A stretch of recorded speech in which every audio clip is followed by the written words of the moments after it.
আমাদের মাননীয় মহাসচিব আমাদের সভামঞ্চের দিকে এগিয়ে আসছেন।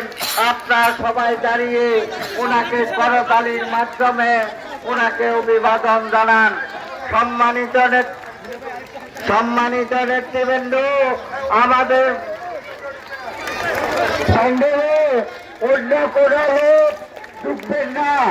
এটা আমাদের সম্মাননায়ক রফিকুল আলম মন্ডল নির্দেশ।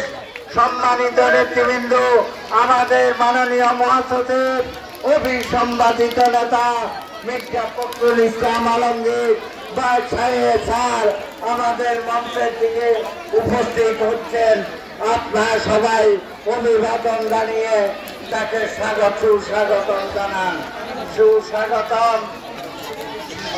জাহাঙ্গীর ভাই, আপনারা পিছনে আমরা তুলতে নিতে পারি। সম্মানিত নেতৃবৃন্দ উপস্থিত, কোমলমতি ছাত্রছাত্রী ভাইরা, আপনারা আমাদের মাননীয় মহাসচিব মির্জা ফখরুল ইসলাম আলমগীর স্যার আমাদের সভা মঞ্চে এসে বসেছেন। আপনারা